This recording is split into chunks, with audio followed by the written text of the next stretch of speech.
Hey guys, welcome to Outpost 95. Today we're going to talk about is March algorithm, and the beginning of that is M for massive bleeding. Massive bleeding of the extremities was designated during the studies as the leading cause of preventable combat deaths, and so that's why it's placed highest in the treatment protocol. The goal here is what we're trying to do is keep as much blood in the casualty as possible for as long as possible so that they can maintain survivability. All right, so how are we going to go about keeping as much blood inside somebody as possible? You've probably seen a rise in recent years on the love of the tourniquet. Tourniquets are being sold everywhere. Cat tourniquet right here. Being really heavily pushed in the military and in the law enforcement circles for an excellent way of keeping blood inside an extremity wound. And the reason for that is it's the most definitive way of stopping blood flow. You can train somebody how to do this one action and it's going to stop any level of blood flow all the way to the most severe, including an amputation or something like that. For a long time, it was pushed that you never ever want to put a tourniquet on somebody because they were going to lose a limb. So it makes me wonder where that came from. Maybe at some point in the distant past, people were leaving tourniquets on people for days on end and then losing limbs at that point. What you did find is, or what we find currently, is that doctors and surgeons are leaving tourniquets on parts of the body for up to 14 hours during a normal surgical procedure, and these people are able to recover from that without any complications. If you do have a tourniquet on for a long time, there can be some toxicity building up, and they do have to administer, they were using sodium bicarbonate put into the bloodstream if it's been on for a long period of time. In the military side, I was taught how to take the tourniquet back off if it wasn't needed. Let's say it had been applied by a Marine. I needed to take it off because we were able to address the bleeding in other ways, and surgical intervention was a long ways out. If we're quickly getting these people on, or the casualty onto a transport, then it wasn't that big of a deal because they're getting in for surgical intervention almost immediately. So those are the factors there.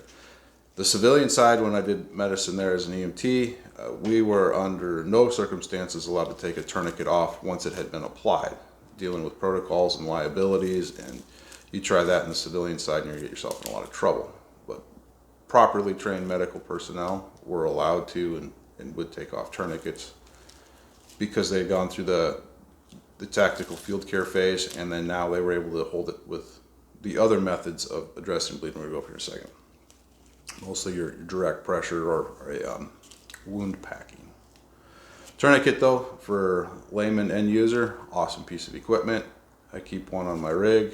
I kept them in the cargo pockets down low on the ankles on my trousers there. So I carried multiple tourniquets with me if I was doing high risk stuff. It's a great piece of equipment to have.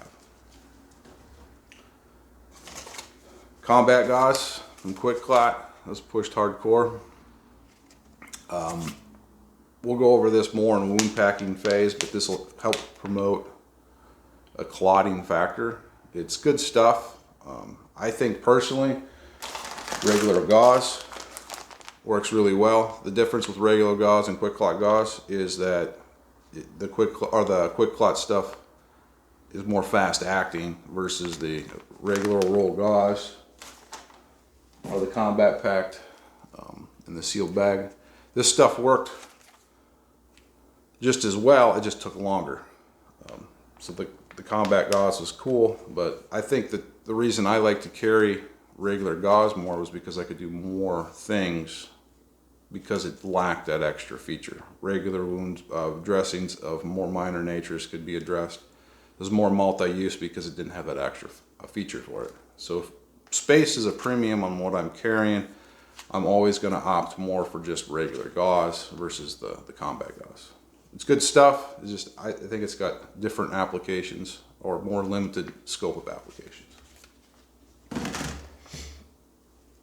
Anybody that's been through a Red Cross class or has been through the military medical protocol prior to being taught about TCCC, they're going to be talked about the direct pressure most immediate thing. You get one of your combat bandages here with a pressure bandage built into it with an ace wrap type bandage. Real good, especially for the layman use. I actually prefer, again, regular old gauze with an ace wrap because it's more multifunctional. The more you play with it, the more different things that you can do because it's not put together. This is a real great tool. These combat dressings, I mean, I got them, I carry them in my bigger kits, but again, if it's smaller, if you went over the IFAC thing, if you went over the IVAC video with me, you saw that I was just carrying gauze and ace wraps. It's not because it's cheaper, although that's a great advantage. I think it's more useful to have stuff of that nature. It's a regular old ace wrap.